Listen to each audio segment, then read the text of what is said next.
What if I told you that Lewis Hamilton's crash at the Dutch Grand Prix wasn't really about the weather or a simple driver error? What if the seven-time world champion's most brutally honest post-race comments have just exposed a fundamental flaw in Ferrari's championship dreams? The Dutch Grand Prix this year delivered more than just high-speed thrills and dramatic overtakes. It revealed cracks in a storyline many had hoped would define the 2025 season. When Lewis Hamilton, seven-time world champion, crashed at turn 3 in Zandvoort, the incident initially seemed like a standard racing misfortune. A driver pushing the limits, losing control, and paying the price. Yet, upon closer inspection, the crash, and more importantly, Hamilton's reaction afterward, unveiled far more profound issues. Issues that could have lasting implications for Ferrari, the team that had banked so heavily on his arrival. Hamilton's exit from the Dutch Grand Prix wasn't merely a statistic, a DNF in the record books.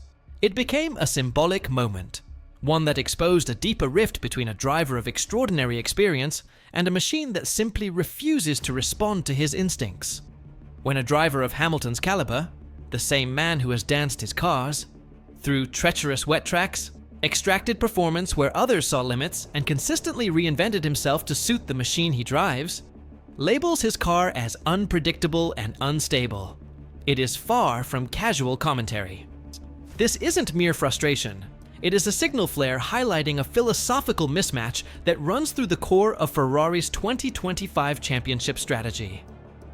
His critique was not just technical, but existential for Ferrari. Hamilton described the SF25 as unstable, particularly at the rear, a car that refuses to respond to his inputs in ways that inspire confidence. For a driver of his skill and experience, this admission was seismic. This was not a car that could be molded to his driving style. It was a car that resisted him, no matter how much effort he invested in adapting. Even hours spent in the simulator, meant to replicate and remedy these issues, could not recreate the rhythm and trust Hamilton requires to perform at peak levels. This type of mismatch is rare in Formula One, especially for a driver who has historically elevated the machinery he pilots into championship-winning form. For Hamilton to publicly acknowledge it, and with such blunt honesty, exposed a vulnerability in Ferrari's engineering philosophy and strategic planning. Zandvoort, however, was not an isolated incident. The problems with the SF25 have manifested throughout the season, though they were often downplayed or misattributed. Take Hungary, for instance. Hamilton suffered an early Q2 exit and failed to score points, an uncharacteristic result for the champion. At the time, Ferrari and much of the media dismissed it as a one-off, a bad weekend. In hindsight, however, these were early indicators of a much deeper issue. The patterns were there: inconsistent handling, unpredictable responses under pressure, and a car that struggled to reward Hamilton's skill rather than challenge it.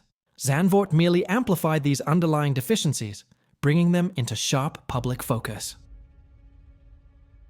What makes this revelation particularly compelling is the contrast with Hamilton's earlier performance that weekend. During qualifying, he was just a 10th off teammate Charles Leclerc, and his long-run pace suggested he was finally finding rhythm in the car. For a brief window, Hamilton appeared engaged and confident, a driver reconnecting with the joy that had originally drawn him to the sport. Ferrari, too, had reason for optimism. It looked as if the SF25 had begun to align with his driving style, or at least that Hamilton had found a way to extract its potential.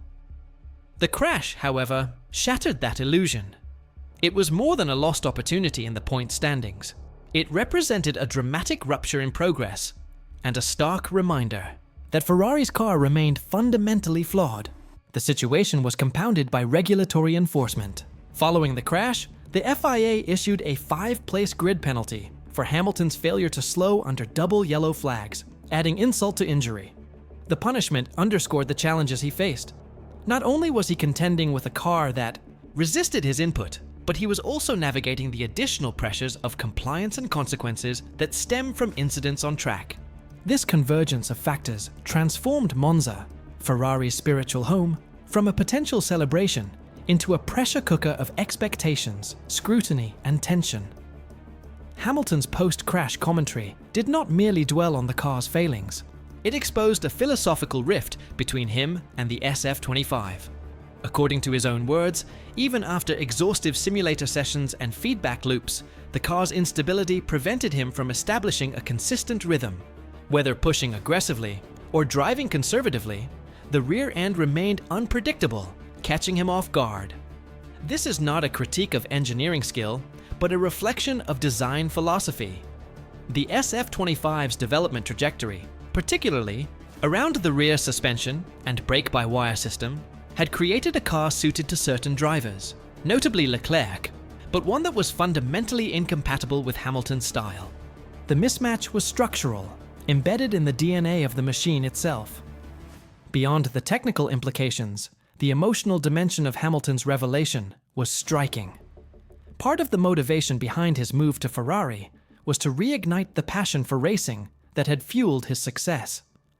He sought the exhilaration of driving for a team with a storied legacy, a team that could challenge the very limits of Formula One. Instead, the SF25's resistance threatened to erode that spark. Here was a champion accustomed to mastering every aspect of the car and the team around him, now confronted with machinery that refused to yield. The frustration was palpable, and his candid reflection on this emotional toll highlighted the human dimension of what might otherwise be interpreted as purely technical challenges. Ferrari, in turn, found itself at a crossroads. The organization had invested heavily in Hamilton's arrival, anticipating not only his skill behind the wheel, but his ability to influence team culture, guide development, and foster a winning environment. His feedback was expected to accelerate progress, to sharpen the SF25 into a championship contender. Yet the very presence of Hamilton, rather than smoothing the path, revealed entrenched issues and forced the team into deeper introspection. His observations were a mirror reflecting the limitations of the current car, the conservative tendencies of Ferrari's development approach, and the philosophical gaps between driver and machine. This moment has significant implications for the team's strategic planning, particularly as the 2025 season progresses toward Monza and beyond. Ferrari must decide whether incremental adjustments will suffice or whether a more radical overhaul is necessary. The feedback Hamilton provides is not merely advisory. It is a diagnostic tool exposing a car whose fundamental characteristics may be misaligned with the requirements of a modern championship campaign. Whether this will prompt changes in suspension philosophy, aerodynamics, or a complete rethink of development priorities is yet to be seen, but the urgency is undeniable. The contrast between Hamilton and Leclerc further complicates matters. Leclerc, who has grown up with Ferrari's development philosophy, can manage the SF25 effectively, exploiting its characteristics to secure competitive results. Hamilton, by contrast, represents a different driver archetype, one shaped by years of operating at the intersection of engineering excellence and driving intuition. His difficulties are not indicative of a decline in skill, but of a mismatch between what he demands and what the car provides. The situation raises broader questions about Ferrari's design approach.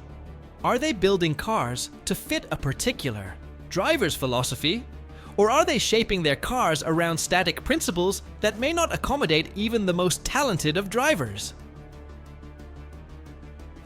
As Monza approached, the stakes could not have been higher. Hamilton entered the weekend with a 5-place grid penalty, heightened scrutiny from fans and media, and the psychological burden of wrestling with a car that refused to obey. For Ferrari, the Italian Grand Prix was supposed to be a homecoming, a chance to showcase the synergy between their star signing and the legendary machinery of Maranello. Instead, it became a litmus test for the team's willingness to confront inconvenient truths and embrace change. Beyond the technical and strategic aspects, there is the human dimension to consider. Hamilton's frustration is amplified by the emotional stakes of joining Ferrari.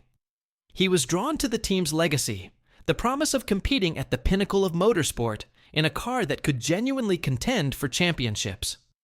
The SF25's shortcomings have forced him to confront the limits of even his extraordinary skill, highlighting the tension between aspiration and reality. In doing so, he has illuminated the broader challenges Ferrari faces, maintaining competitive relevance, fostering driver trust, and bridging the gap between tradition and innovation in a sport that evolves relentlessly. The broader implications of this episode extend beyond technical concerns. Hamilton's feedback underscores the importance of driver-car synergy in modern F1, the role of organizational culture in facilitating performance, and the delicate balance between legacy and innovation. In conclusion, the Dutch Grand Prix incident, Hamilton's subsequent reflections, and the challenges facing Ferrari and Monza represent a multifaceted story of ambition, tension, and strategic reckoning. What unfolded was not merely a crash on the track, but a vivid illustration of the intersection between driver skill, car design, and organizational philosophy. Hamilton's words serve both as critique and guide, signaling the areas where Ferrari must adapt, evolve, and innovate to meet the standards of a champion driver.